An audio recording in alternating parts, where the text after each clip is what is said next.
Knock, knock. Hello, ma'am. What do you have the password for this evening? Oh, yes, of course. Jeffrey Epstein didn't kill himself. Welcome in. Oh, and thank you. Oh, and the second password, I was prepared. I was told two passwords. Sure. Oh, I didn't think of what the second one was. Oops. I'm an intruder. Okay. Intruder at the sex party is what we're going with this week. Hi, everyone. You're listening to The Swamp. It's our podcast, and it's an acronym. So it's just some whack-ass movie podcasting. And ooh la la, we are gonna try to talk about movies that are sexy, erotic, bigger question mark. I'm going for horny. I'm going for horny, but we're starting off on a really rough note, if that's the case. Horny. I would say more that this movie is about sex, but it is not horny. Yes, I will agree with you there. Yeah, this was my pick for the week. We're kicking off. What do you want to call it? I don't know, like month, or like I like that. Yeah. Something along those lines. Goon month. Oh my god, Goon month. Actually, not bad. Wait, did you read the gooning article? Oh my god, wait, we can know November, but it's just... Wait, yeah, we're edging ourselves just like Tom Cruise. Exactly, so low-key, good one to start off with. But yeah, I did throw the name out for this one. Well, you said, is this sexy? Now. I'll apologize, because you said, is this movie sexy? And I said, yeah. Because I was like, good pick, because I was all on board for it. That's the one about the sex stuff, right? And I had seen this movie, actually, and I feel like I had a similar experience to you that you are having right now, because you just came off a fresh first watch, and you hate it. I also really hated it the first time I watched it. I think I maybe have a little bit more respect or reverence or maybe just understanding of it the second time around. I'm also a handful of years older than I was the last time I watched it. So I feel like this movie is a little hazy and a little complex, and it's also quite complicated on the grander scale of, like, you've got Tom Cruise and Nicole Kidman who are married in real life. You have the implications of Scientology looming over this whole movie. Stanley Kubrick dies 6 days after showing the final, quote-unquote, final cut of this movie to Warner Brothers. There's a ton of conspiracy around that. So this whole thing is just, like, really a lot to unpack for what is essentially a slow, monotonous, boring, and unsexy movie. To me, the way that I'm taking this is, like, punishment in the way that, like, an older man has become... It's, like, in the ass. Literally in the ass. I'm taking it in the ass watching this movie because, oh my god, I would rather be doing anything else for 2 hours. It's the whole thing of, like, men feel entitled in general, and obviously I know he's a revered and renowned director. This feels like it was an entitlement on my time because you just made a slow, boring movie. See, Does that make sense? I don't know if I would qualify this as being, like, an entire waste of everyone's time, but it is sort of interesting in the whole canon of Kubrick to, like, think of what else he has done, and that this is his last movie. What the fuck? I thought it was, like, at least part of this was gonna be cool, and maybe it's one of those things of, like, it was, you know, what was this, 90-something? 99. I'm sure the cult sex stuff back then was super trippy and everything like that, and it definitely, like, is obviously still in that realm, but I think we're just so far past that in the year of our Lord 2025 that I was just bored. Yeah, I guess time and context are pretty important for this, and I think that this movie to me is like Stanley Kubrick's. He's really tapping into some big, like, psychological themes, right? Like, what is marriage? What is fidelity? Marital sex? And I just feel like maybe it was like we're going about it in a way where it's like, why is it only through the point of view of the most toxic man ever? But I guess that's what Stanley Kubrick's bringing to the table, because it's not like he wasn't going to say something intelligent if he was speaking from the mouthpiece of Nicole Kidman more. Like, there's a reason she's only in the movie for, 20, 30 minutes and that all of it is quite skewed, where in my reading of it this time around was far more talk to me about it like I'm stupid, because I feel a little stupid. Well, so if you haven't seen Eyes Wide Shut, pretty much Tom Cruise and Nicole Kidman play the characters of Alice and Bill, and they were married in real life at this time, during the time of filming this movie. Yeah, they were raising 2 young kids on the set, correct? Yep, they had been married for several years beforehand, and they entered into the project as a couple. Kubrick wanted to use a real couple, which is a little toxic, a little questionable, but I was gonna say, because like I was wondering if this was just some weird erotic fantasy on top of an erotic fantasy movie. Do you know what I mean? Like watching this, like putting 2 insects in like a confined space and seeing what happens. Right, like he is kind of a tyrant. And he does like to really fuck with his actors and his crew. And he's known to be somewhat abusive, as we've known from the reports about, The Shining and Shelley Duvall, and, making people do 9,000 takes. And men seem to get away with this when they are like revered as like quote unquote geniuses, where they're like, oh, I can abuse whoever I want around me in the name of my art because it's that important. Where it's like, was it? Did we have to get 900 takes of, Nicole Kidman walking through a doorway, or did she probably nail it on take like 3 or 4, But he actually, so this is based on a book, and he had owned the rights to this for 30 years almost. He had the rights for this for a really long time. He had wanted to turn this into a movie for a really long time. It's this story called Trum Novelle, and it's, I think, from like the 20s or 30s, and it's called Dream Story. Sure. So learning that piece of information was really important to my second viewing of this film this time around.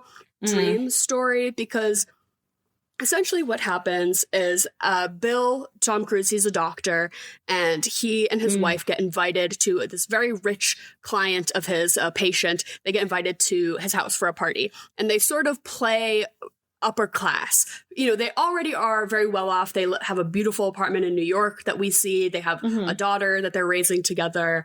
But they basically go out for this night to this bougie party, and they're like, ooh, haha, we're going to pretend to be rich. And they split off from each other, and they both sort of entangle and flirt with some of the other party guests. And, things sort of take a bit of a turn, and Tom Cruise ends up going upstairs to help somebody who's ODing. And Nicole Kidman is getting swept up talking to this man. And then basically they go back home that night, and they're smoking a little weed, and Nicole gets violently high. And basically she's like, did you have sex with those 2 young women I saw you flirting with? And he's like, no, why would you say that to me? That's crazy, getting so defensive. And it sort of unravels into this big conversation, the big catalyst scene of the movie, where Nicole Kidman's character is basically like, you only think I'm true to you because I'm a woman, and you think all women are faithful to their husbands because that's an inherent part of the sex. But really, you should trust me because I'm a person and I'm your wife. And it should be that you trust me, not that it's this, like, greater gender thing. Right? And basically, she's like, hey, fuck you. You don't think women are horny? I'm going to tell you about my sex dream. Oh, and basically, she's like, this one time when we were on vacation, I saw this naval officer, and in that moment, I was ready to give it all up. She was like, I was going to follow him to the ends of the earth, and we just made eye contact once. And what do you think of that, Tom Cruise? And he basically is like, oh, you thought about maybe the concept of cheating on me once? I'm going to go out and try to do it for real.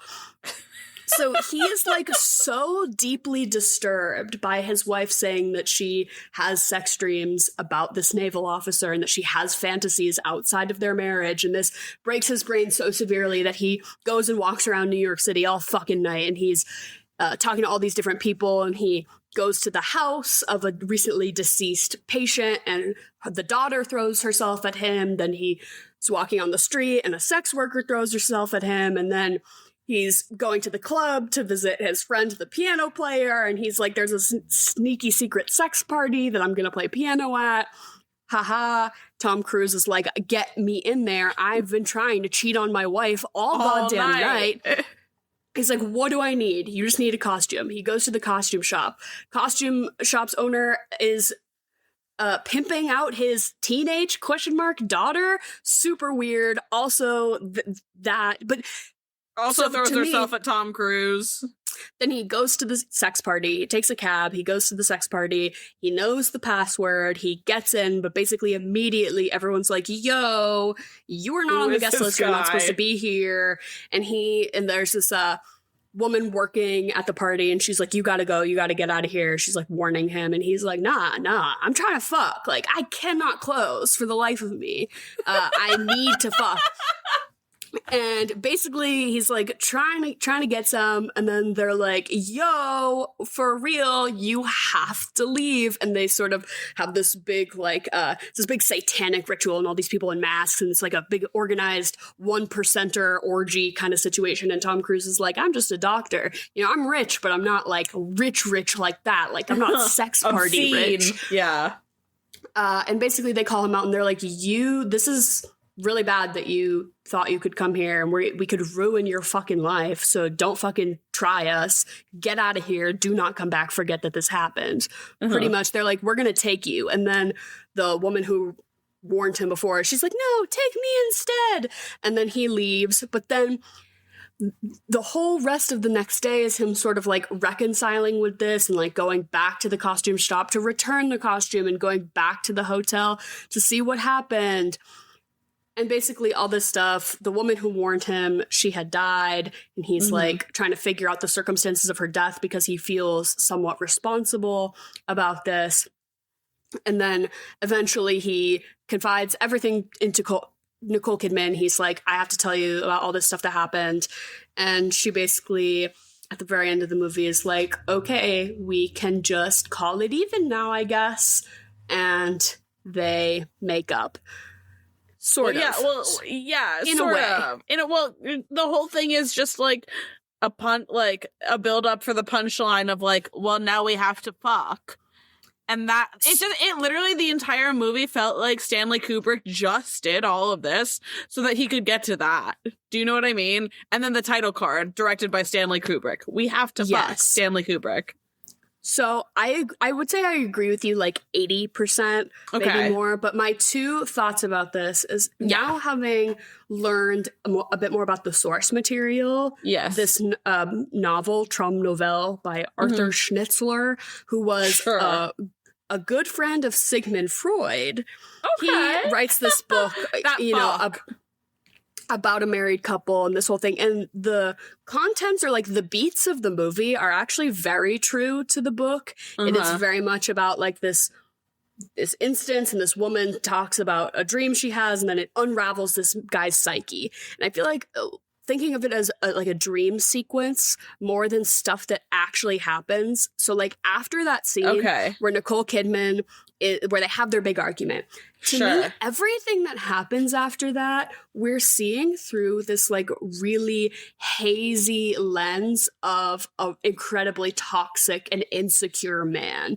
And everyone who speaks, it's like, did any of this really happen, or how much of it did really happen? Yeah. What is him projecting? But I think most importantly, the second time around, that I was like, oh, I think I kind of get this a little bit more. It's like, it's his view of the world. So when these women are like throwing themselves at him and like being pathetic, like that's his take on the situation. Whereas it's like, that is maybe not actually how it had happened. Do you know what I mean? The unreliable narrator, Especially because he never closes. He never actually fucks. So it's like these desperate women are throwing themselves at Tom Cruise, but it's like yet nothing ever actually really happens. So to me, I was like, that's kind of where I was, I don't know, reading it from my second watch around, more understanding. I feel like that's why everyone's talking really slow, and all the lighting is very like low lit and kind of mysterious. It is. He's walking around the city. He's walking around the city, and there's like no other people really. It just, everything feels quite, I don't know, dreamlike, dream story, if you will. The other part of it is that I will perhaps subscribe a little bit to some conspiracy. I'll put on my little tinfoil hat. Okay, come on. A little bit for this one, because a lot of people argue that this movie is likely unfinished.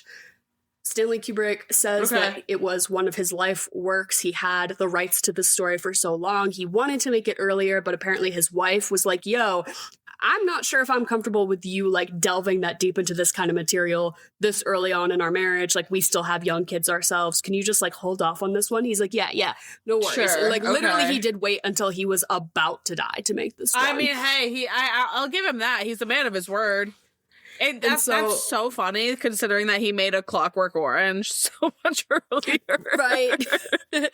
She's like, hey, you can make, like, the most grotesque, fucked movie, but, like, the sex cult, can we just put a pause on that? Just table it. But it really isn't about the sex cult, as it is more about, like, feeling trapped in your marriage or feeling, like, I don't know. You're correct. Yes. But it started with him always having these rights, rewriting. He always had different people in his mind of who it would be at any given moment if he was allowed to make the movie, like what it would have looked like. I'm sure it would have had a bunch of really different iterations throughout history. The contracts that they all had too were like incredibly open-ended. The script was sometimes vague. There was a lot of like improv and like acting like happening on the set, you know, a lot of like space to play, I guess, so to speak. I'm sure. Well, that's again, that sounds like his weird little kink thing. They're in their little bug den fight. It's about him cucking Tom Cruise in real life as well, I believe. Okay. Yeah, it's like, not only is this a character you're playing, but it's like, I'm gonna dom you by being the director of this movie in a way. That's the whole thing, is unfortunately this dynamic is incredibly believable between the two of them. Tom Cruise seems like the most tightly wound man that has ever existed. So obviously it's perfect. He's the perfect cuck. The casting is incredible, and what had happened, though, was this is I believe to this day still, the longest running movie filming ever. It took them it was 2 years at least, 2 full years, plus they did months and months of reshoots. It was just like a really grueling filming process for what in the end, you're like, really? It took you that long to make this movie? Also, it's like, did this movie really need to be 2 hours and 40 minutes? Absolutely not. Again, like I said, you could watch it on like 1.5 speed. Everyone's talking so slow and pontificating, and there are these long, drawn out pauses, and every scene almost feels like I'm like, okay, cut. And cut. Okay, we're not done yet. Okay, and cut, right? Like, it's just, but what was the point I was making, though? About... Oh, how it's the perfect couple for this. Oh, okay. Well, so, and then again, like context that I think like aided in my watch again this time was informing myself a little bit more about the real life marriage of Nicole Kidman and Tom Cruise. Yeah, because they were married from 1990 to 2001, so a 10+ year marriage. They adopted 2 kids together. They were together for a really long time, and Stanley Kubrick is like, I want a real couple to be in this movie. And he basically did like make them do all this like really intense couples therapy where they like revealed all their actual insecurities and fears about their marriage for him to like incorporate. Yeah, basically they were like, sign me up to get tortured. Literally, this sounds like, oh my God, the Ryan Murphy School of Directing. Jesus Christ. Yeah, bring everyone's personal lives into it, basically. Okay. But so he's using their emotions as weapons. But at this time, Tom Cruise is pretty deeply entrenched in the Church of Scientology. And what that is, if you don't know, is fucking crazy. It's like cult. It's basically, it's like the biggest, it's like one of the richest actively operating cults in the world. And this fuck-ass science fiction writer named L. Ron Hubbard was like, I don't want to pay taxes. So he founded a religion so that he didn't have to pay taxes. And then they were like, what's the shittiest thing we can do? Oh, sell fake therapies to rich people, basically. And it really is all about the way you move up in Scientology is like you pay to get what they call audited, and you sit in a room with another person who asks you questions and they record all of it on tape, and you basically just admit all of the wrongdoings you've ever done, and you purge yourself of all the negativity inside of you, which basically is like provide tape evidence of something we can use to blackmail you, and then give us a bunch of money so that you can do this more often to become a better person. But basically moving up within the cult of celebrity, within the oligarchy, the 1%, the, whatever you want to call it, upper echelons of society. And basically they're like, the more dirt we can have on you, the more we can control you, is kind of the basis of it. So this is feeling a little similar, right? In the way that Kubrick is like, I want to take this like deeply personal thing and exploit it for myself. Here, kind of weird. But what had happened is Tom Cruise was like, had a pretty normal upbringing, normal childhood, like divorced parents, moved around a lot. He had a stepdad. He went to school, didn't know what he wanted to do. Like, pretty normal, average, middle class upbringing, like nothing. He's not a Nepo baby or anything. And Scientology is like preying on these people who want upward trajectory. And it's like, well, this is a system to help you get there. Yeah. And so he is in risky business, and he's in Top Gun, and he's getting all this new success in Hollywood, and he meets Minnie Driver. He marries Minnie Driver. Minnie Driver's dad. God, I did not know those two were married. Super into Scientology. Whoa. They get together. She brings him in fully 100% Scientologist. So she's fully a Scientologist hardcore. As well. He was immediately after like, okay, well, I'm an actor, so I need a new wife. And the Church of Scientology said, okay, girl, you're gonna exit his life swiftly and silently and not say a thing. And because this is the church telling you to do this, you're gonna do it. Oh my gosh. So this is why I didn't know. So he leaves his then wife for hot, young, 23-year-old co-star Nicole Kidman.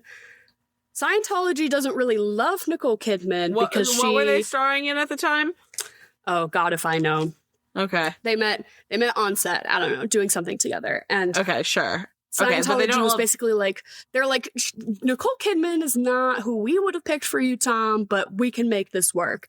And they're trying to get her in, and she's like, participating enough for their liking, but she's not bought in. She's not fully like bought in like the rest of them are.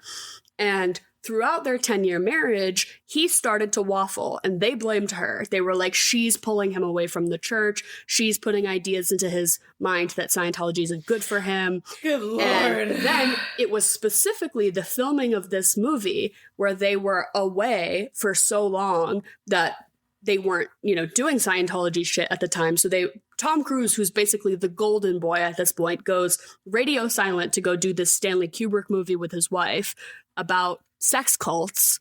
Okay, they do not like this. And basically they kind of used the like splintering of the marriage that was done purposefully to make this movie to actually divide up their marriage for real. And they basically kind of did the same thing where they were like, okay, like we're gonna negotiate this for you, Tom Cruise. And they had their kids start training to like identify. Basically, they were trying to get the kids to turn on Nicole Kidman to like report on her. Oh my God. And say that she was dragging him away, right? Bro, 1984 style. Holy shit. Yeah, really not cool. Scientology, not cool. Holy fuck. And then they split up Tom and Nicole, and we get that iconic picture of her outside of the divorce court or whatever. Where she just like has her fists balled and like, oh my God, it looks like she's walking out of a tampon ad, Yeah, Yeah. Or like depression meds. Better. Yeah, she's never felt better. Oh my god. Well, I mean, I guess I have to thank Stanley Kubrick for making this movie then, because at least she was free from Tom and now she's free from Keith. She is on a tear. Have you seen Sabrina Carpenter handcuffing her? She's with her favorite fag, Baz Luhrmann. It's a time for a controversially young girlfriend, I think, Miss Kidman. Miss Kidman, do you want to? This is Zoran Mamdani's America, okay? Yeah, we're gonna get Nicole Kidman a girlfriend. Miss Piggy is getting a movie. All is and we are getting affordable housing. For this one moment in time, Woke perhaps. Is so back. Oh my god. We can only hope. Yeah, let's hope it sticks. Yeah, I really, you know what? It's felt really good living out the last day or two, so. Oh, hey, hi, Jen, you're here to do your interim podcast segment, Chocolate or Vanilla, where you're going to say two things, and we're all going to say which one we like better. Is there a theme this week? And also, how are you doing? I am pretty good. And no theme, but I have a short one and a game.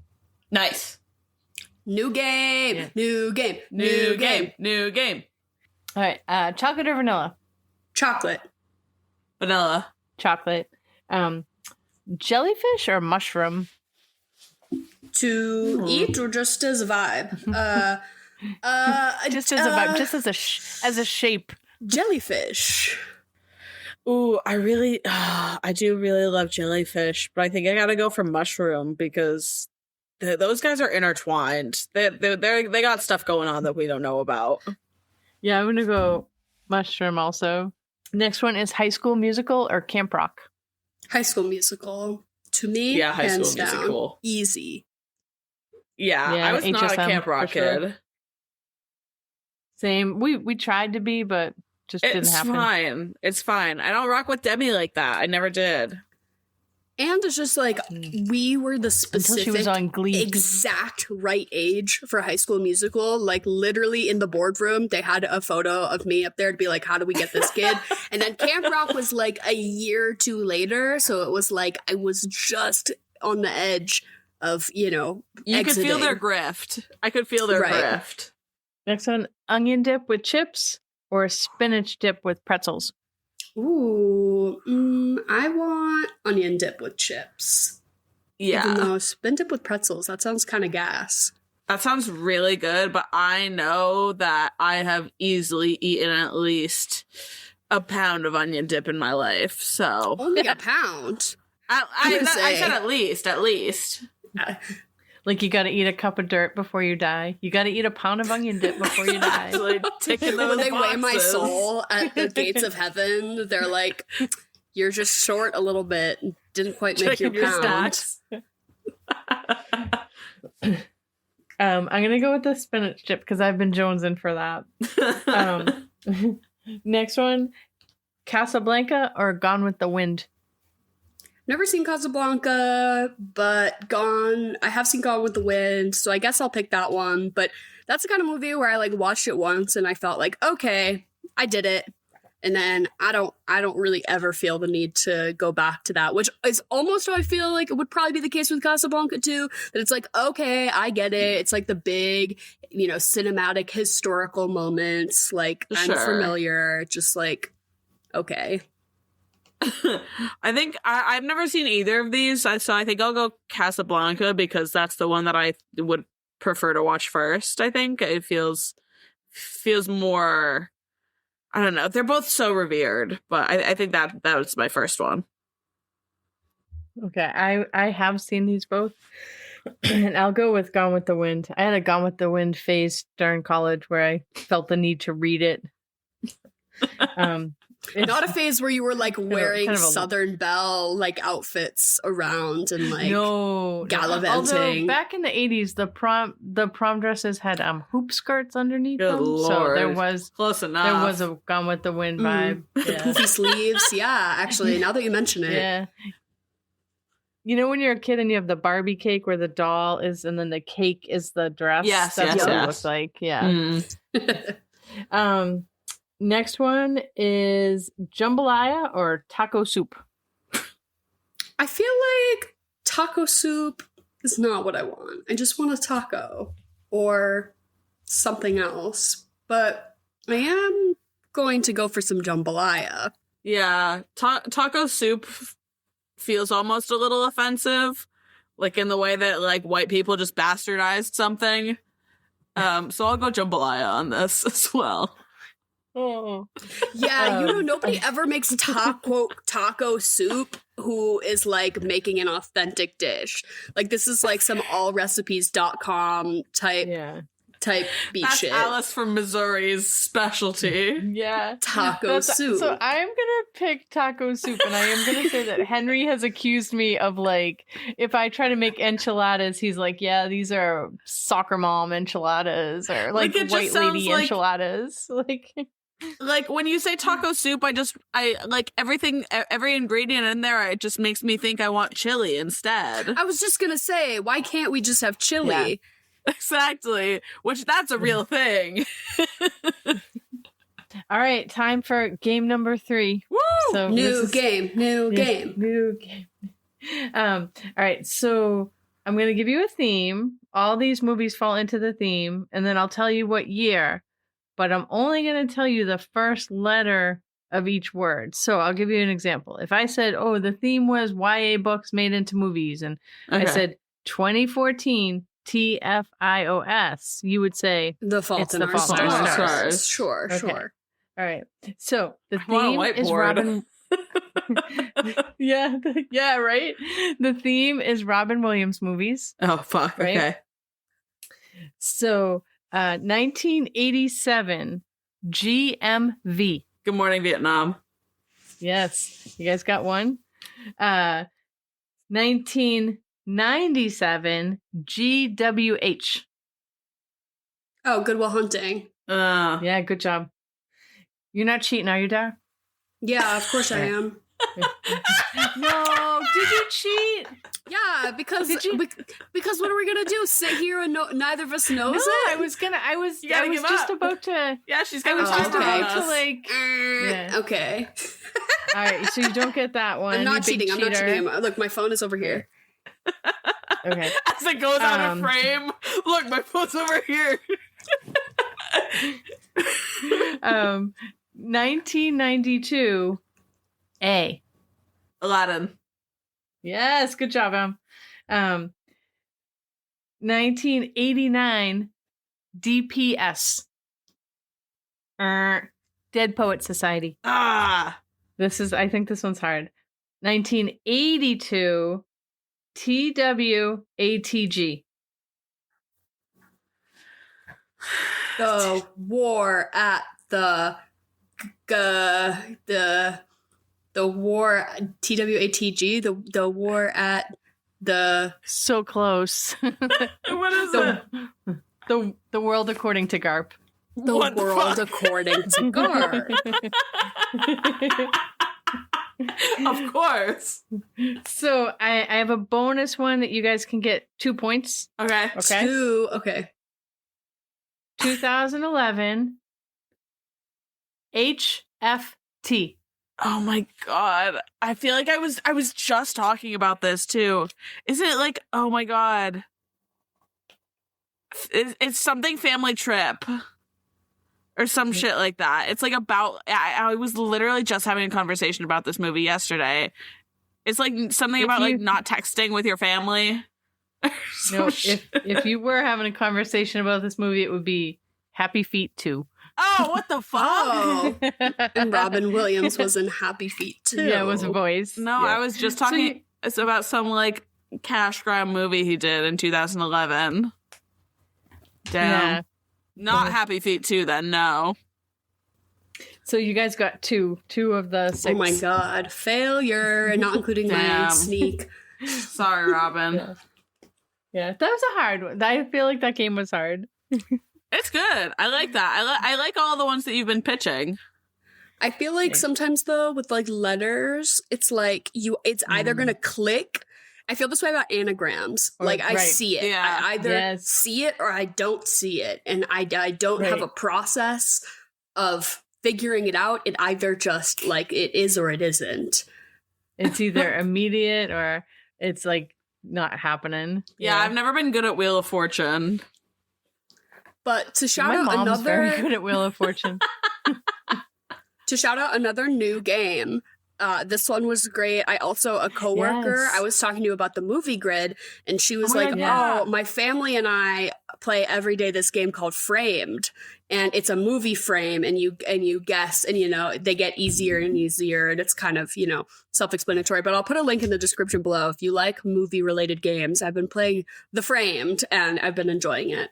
And I am enjoying your new games, Jen, especially Robin Williams letter guessing this week, along with Chocolate or Vanilla. Thank you, as always. We love you, and we'll see you next week. I love you, too. And I got the Framed in 3 today, by the way. Nice. I just looked at it. I have no idea. So I will see you guys soon. Bye. Love you. Bye. Love you. Have a good night. But basically, then Tom Cruise leaves Nicole Kidman.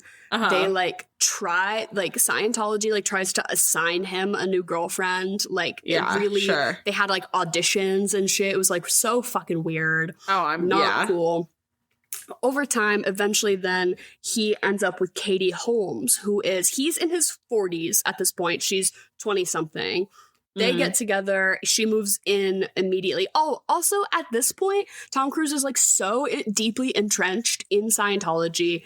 L. Ron Hubbard dies. The new leader, David Miscavige, he's the current leader of Scientology, and he is a fuck. He is so deeply evil. He loves violence. He maybe disappeared his own wife. Much.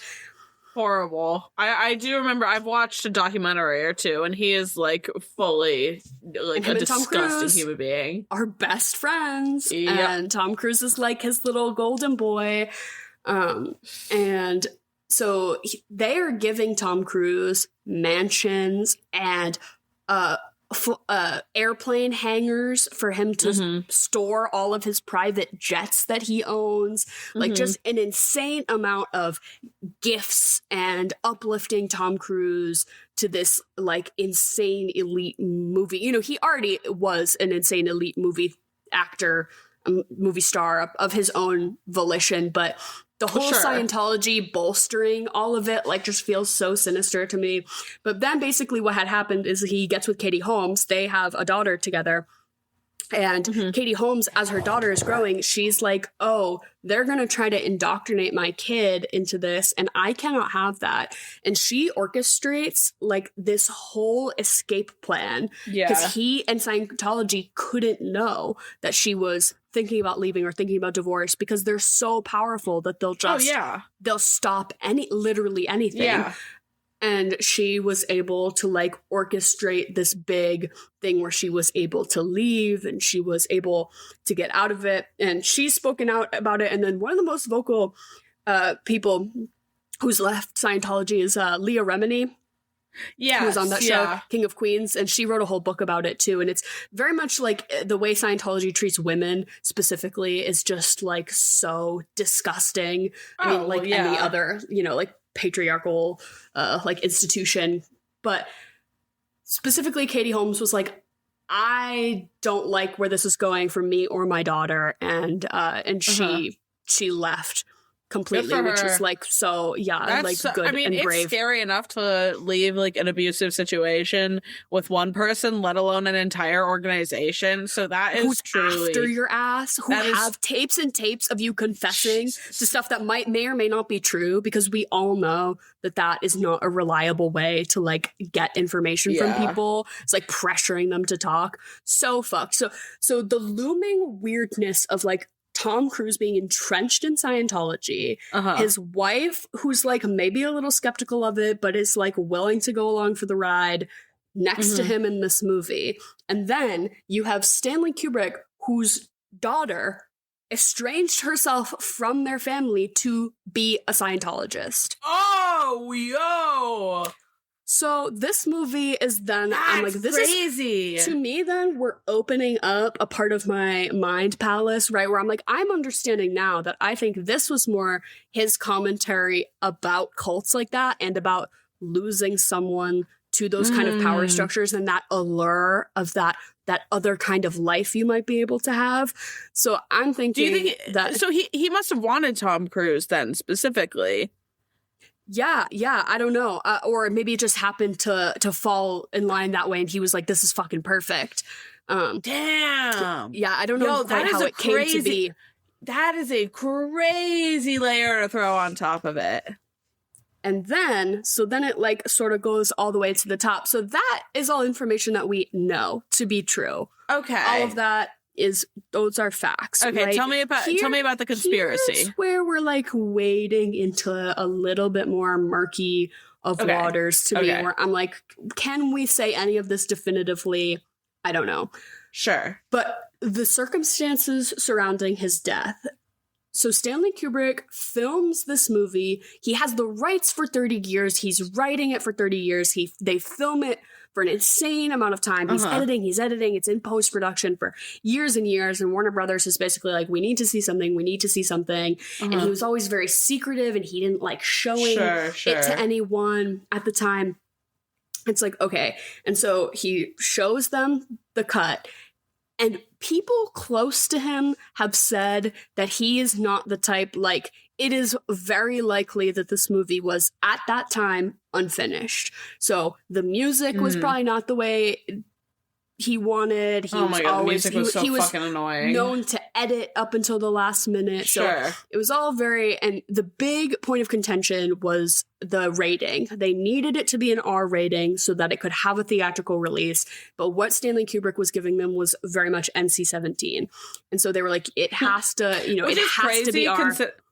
Girl, considering I saw no cock, no penises, the way this movie is so afraid of male nudity. Oh not my even a butt God. cheek. I couldn't even see. They gave me nothing. I mean, all I got was Tom and his undies. But again, Jesus. To me, I'm like, okay, if we're at the sex party and it's from the point of view of Tom Cruise, of course he's only seeing the skinny, hot white women. Like, that also makes sense if it's like a very filtered experience that we're having. Sure.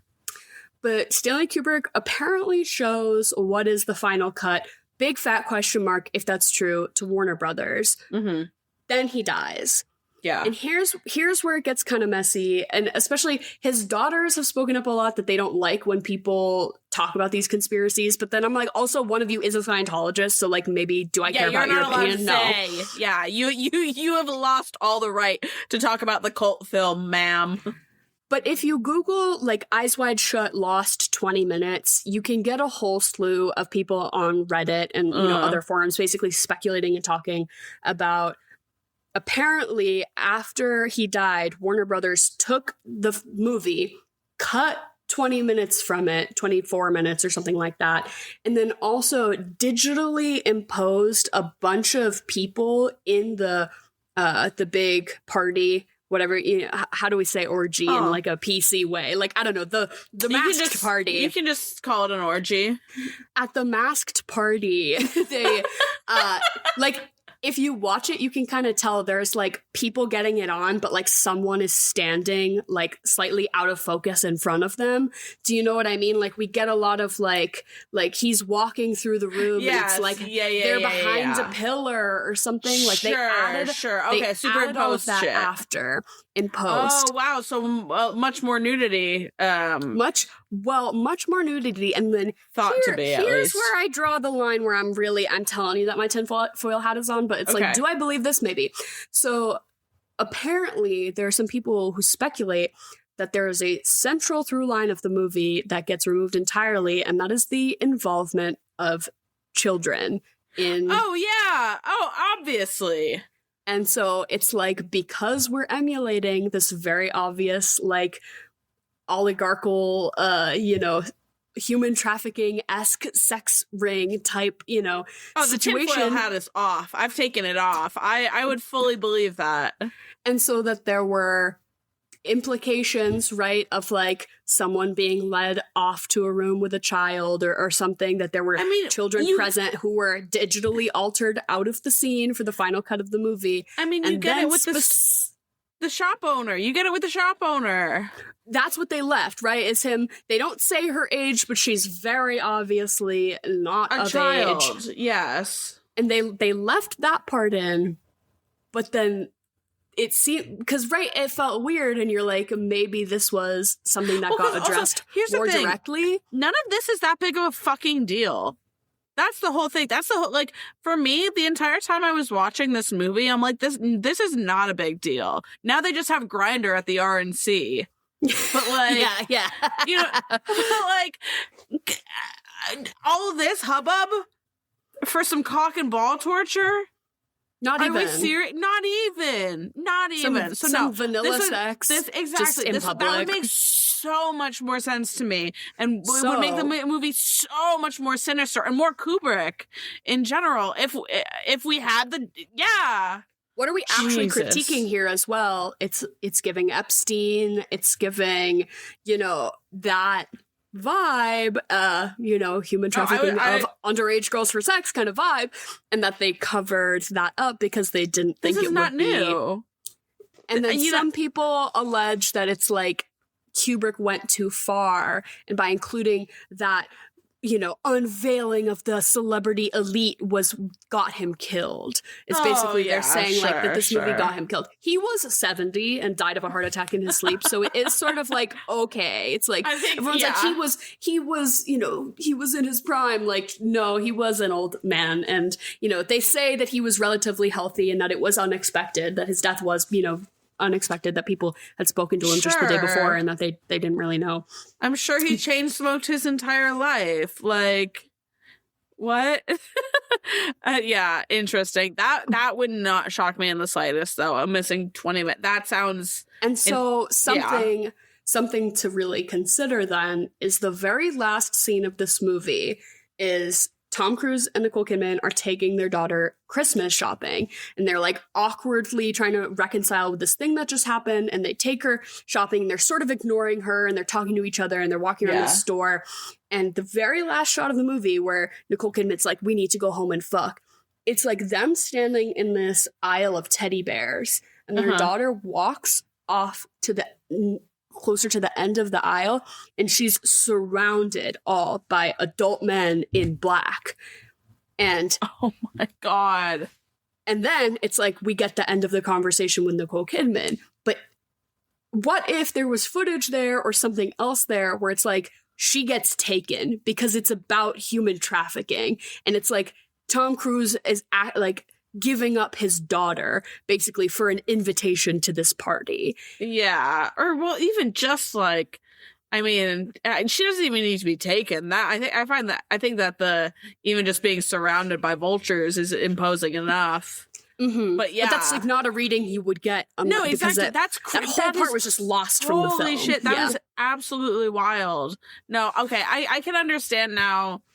I mean, it's just a shame that that's not the actual final product that we're given, because I think that would be a fantastic movie. But no, I see what you mean now, where you have a little more, I don't know, leeway for it, I would say, watching it. And rather, my second time, I would say each scene was a bit more interesting to watch, because it was like, what was really trying to be said here? Yeah. And I feel like at a first reading, it's just sort of like, what is this movie even about? Because that itself is kind of convoluted and weird. But then once you get past that and you're like, okay, what is Kubrick trying to say about, masculinity and men's relationship to sex as it pertains to status and power and money? Specifically, also my reading of this movie this time about like class too. Tom Cruise is a doctor and is ultimately doing very well for himself and is, making good money and is getting invited to kinds of getting invited to kinds of events like this, but he's not in the inner circle, right? No. He's just outside it. And this is killing him. And even a happy man with a great career and a beautiful wife and a beautiful, healthy child, like, still can't resist that urge to want to move up, right? And he's going to risk it all just to brush up against the 1%. He's going to risk it all. And also, when you have to Nicole Kidman back home like that, right? Oh my goodness. She just wants to, like, share a J and fuck. Like, what more could you ask for? In her sheer little tank top? Oh my God. Okay, so that is the thing. It just really is a shame that the best part of this movie is the first 20 minutes. Mm-hmm. And obviously, I mean, because that's when Nicole Kidman's in it. Exactly. First of all, she's giving a amazing, stunning monologue about that sailor boy that she wants to fuck. I am just entrenched in her performance in that, like, 5-7 minutes or whatever. But she also obviously looks fantastic. I don't think anyone has ever looked better on screen than in that scene. The only part of this movie that is actually horny to me is, like, when I get to look at Nicole Kidman. Mm-hmm. Yeah. But I will say, she scared the shit out of me in that scene, because in that moment, I was picturing myself in Tom Cruise's shoes. And if I'm getting stoned and my wife, my beautiful, gorgeous wife, decides to pick a fight with me like that, I'm just done. This pot is making you aggressive. This pot is making you aggressive. I can't. Yeah, girls scare me like that in that way. It's like Nicole Kidman switching up like that. Scary. She dropped the truth bomb. She said, "Oh, you don't think women get horny? Oh, let me ruin your fucking life." Literally. Oh my God. No, I had to text you when she was talking about to his face.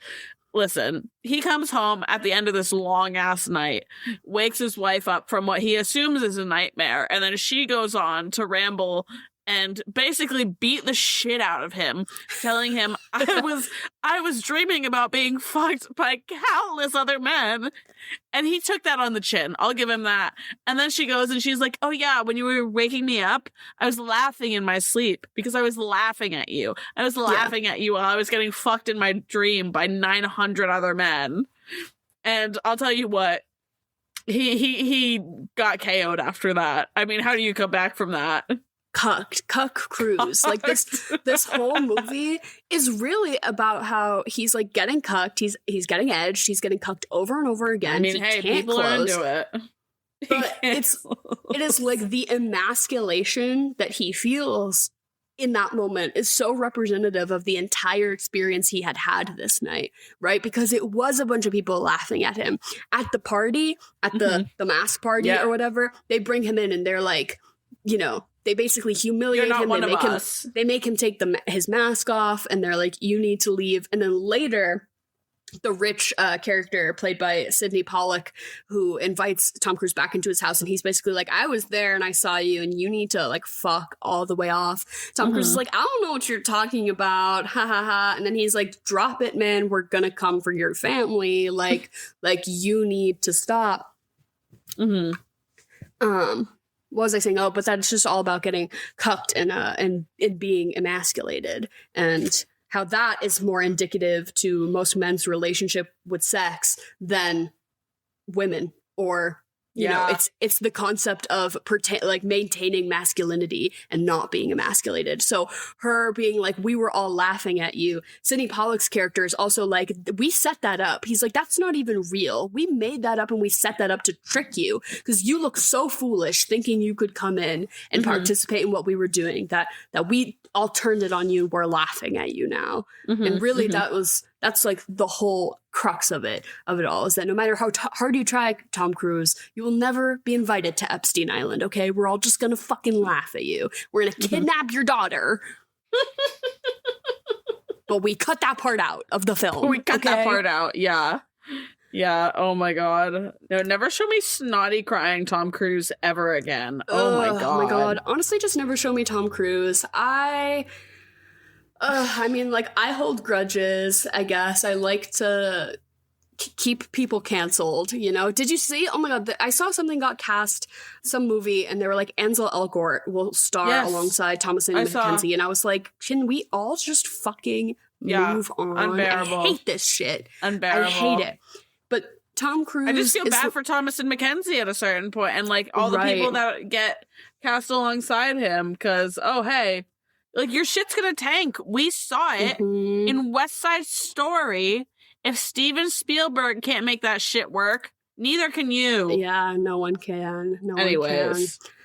But Tom Cruise, I feel like, has, since the last Top Gun movie, and then, or was it Mission Impossible as well? Probably Mission Impossible. That's the more recent thing. I feel like since Mission Impossible, he was like jumping out of that plane for real, and everyone's like, the movies are back. The movies are back. The movie star isn't dead. You know, Tom Cruise is here and he's well and alive. And everyone's always hyping up Tom Cruise. And I will not say that he's not a good actor, because he is good he's good. He is good in some stuff. I've seen him be good. I wouldn't call it I wouldn't call it consistent. No. But it's like I'm not going to call him a hack. I'm not going to say he's talentless. That's not true. He's an actor. He's a decent actor. Just like the whole, are we disregarding like the whole Scientology thing? Is like, I feel the same way about John Travolta, you know? We can't just all move on. I'm not moving on. I mean, that's the thing. Just like with fucking Ansel Elgort. I mean, unfortunately, it's one of the, like, everyone is so willing to overlook. And I mean, obviously not everyone, for but shitty I mean, men who it is not so much Ansel Elgort, but like Tom Cruise, a shitty man who you're deeming a quote unquote genius. And it's like, oh, we want to give him so much accolades for jumping out of planes. And everyone is so, oh my God, he's the best, he's the best. And it's like, what about the people who have been abused along the way? The countless number of people who under Scientology are getting taken advantage of. Like, I don't support that shit, and I don't think anyone else should. No. And I think we should talk about it. Anytime anyone's like, I love Tom Cruise, I'm going to be like, Scientologist. I'm going to be like, okay, but do you know? Because I'm going to be the one to bring it up. I'm the friend that's too woke. I'm like, I'll bring it up. Fuck Tom Cruise. Hey, woke is back. We're going dark woke here, girls. Woke is back. Oh my God. Should we get into our, I mean, I don't want to fuck Tom Cruise, but should we get into our program? No, I guess. Okay. So I feel like fuck, marry, kill. Let's take Tom Cruise out of this entirely. Let's do, what about like the three women that sort of resemble Nicole Kidman? So Domino, the HIV positive sex worker. Yes. The lady whose dad just died, and the one that sacrifices herself. The one who sacrifices herself. Sure. I will go for, I'm gonna kill the one whose dad just died, because that shit was creepy and weird, and that is, I don't care what you're going through, that is not a normal reaction to your dad dying. I'm gonna, well, I can't fuck Domino. Yeah, like actually. I medically can't. I'll marry her so that she can have health insurance. She can get on some spousal. I think that's a great idea. And then we blow out the mask girls. Oh my God. Yeah, this is not working. I'm gonna. Oh my God. And then I'm gonna kill the man at the party who was trying to fuck Nicole Kidman so aggressively. And then I'm gonna go upstairs with the two girls who want to have an orgy with Tom Cruise, and then I'm gonna marry. I'm gonna marry the piano player. Oh my God! Did you know that is the guy who directed the movie Tar? Stop it! Isn't that so funny? You got me, Nick Nightingale. I thought it was a biopic. I thought Lydia Tarr was a real person. You got me, Nick Nightingale. Oh my fuck. I was like, what do I know him from? And then I went to his IMDb. I'm like, that's not it, but good to know. That's crazy. All right, queen. Yeah. I'll marry him. Yeah, honestly. I'll get head under the piano. Why not? He's been through a lot. He's been through a lot. 4 kids back home. Oh. He left their asses, though. He said, I'm in New York City jamming out during the holidays. He said, I go where the work is. And it's like across the country to play the jazz piano, my guy. I don't know about Papa's that got one. Swing. Yeah. What are you eating and drinking for this? What is your pairing? It's tough. I don't really want to eat or drink during this movie. You cuck yourself, right? Because I said you cuck yourself. Yeah, you goon. You have to goon through this whole movie. You have to have seven separate screens to have constant porn just going while you watch this. Oh my god.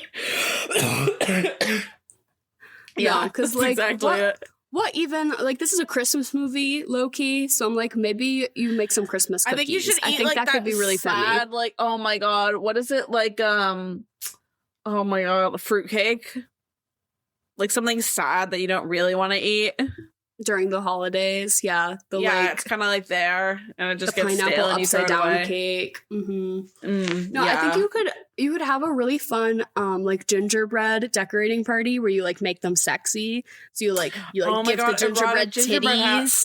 Erotic gingerbread. I like that. Mm-hmm. That sounds really cute. Yeah. In the way that people are like, Die Hard is a Christmas movie, I'm about to start to be like, yeah, Ice White Shut is a Christmas movie. Yeah, absolutely. Yeah, do it with some erotic eggnog. Sure. Yeah, why not? Some cumnog. Yes, make the hell out of that shit. And then what are you gonna follow this up with? So Christmas movie. I'm continuing a bit of a Scientology wave here, and revered director Paul Thomas Anderson visits this movie set, and he immediately says, "Hey, Tom Cruise, I see what you're doing. I see you being vulnerable, identifying that you are a deeply insecure and toxic man." Yeah. Which again, I'm like, is this performance like sort of enlightened from him? Like, is he that aware about his own circumstances that it's delivering this like ultimate truth, or is it like he's just being used by a director in a way who's like, look at this cock, basically? It's really hard to say. So Paul Thomas Anderson was like, I need a cuck to play like hey, give me your best cuck. In the movie Magnolia, he plays like a toxic man, like pyramid scheme leader, basically. So like very cult leader adjacent kind of. But so Tom Cruise wins the Oscar, maybe, ?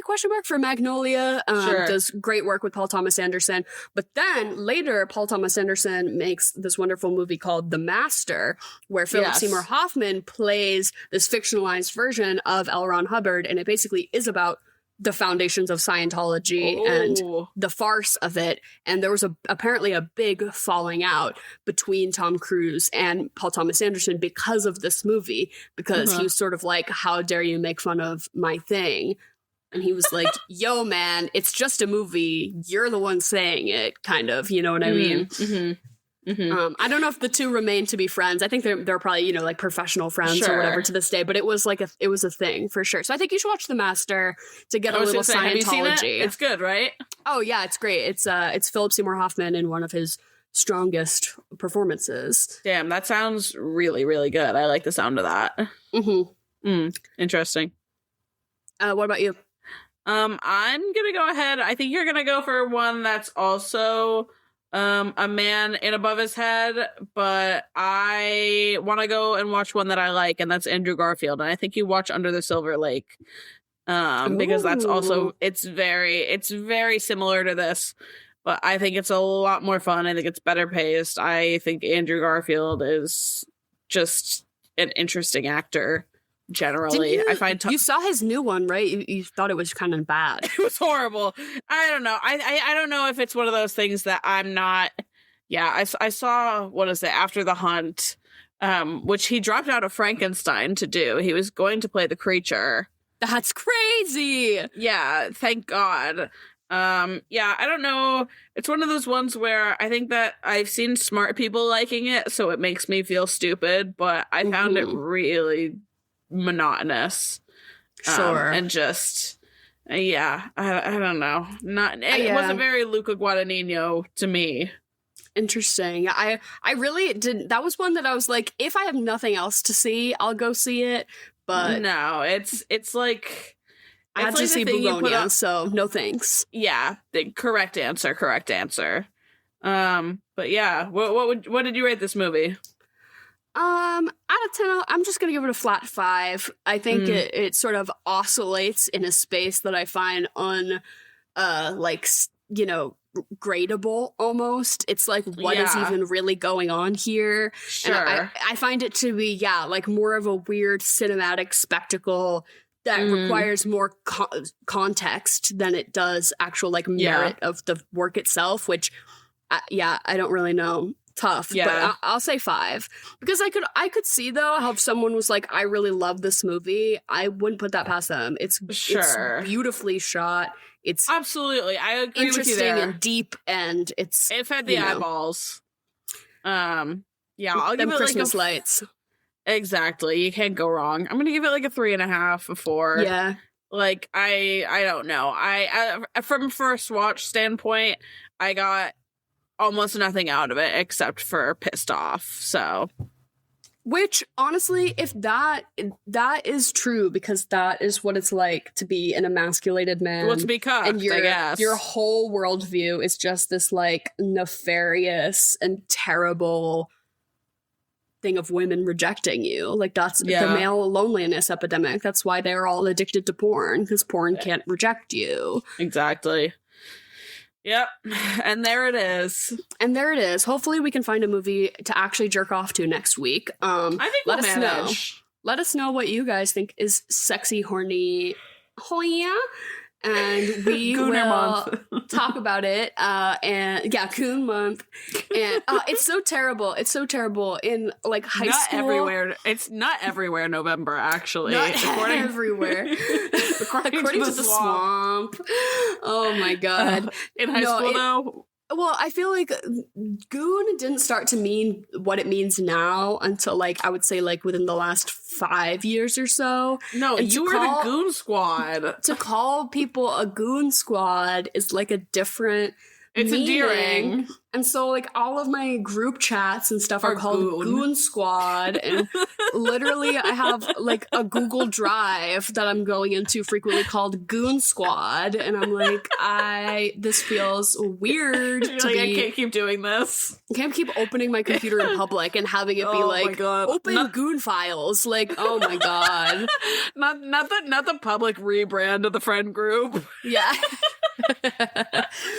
But like, I guess we'll just all circle jerk until the end of time.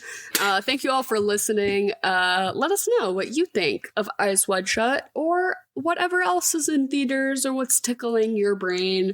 And let us know month themes and all that other good stuff. You can comment if you're on Spotify. There's a little comment section. If you're listening to anywhere where you can give us stars or like a rating, that's pretty cool. Big fan of her. You don't have to though. You do not have to do that. No pressure. No pressure. But if you want to give us some stars, it makes me happy.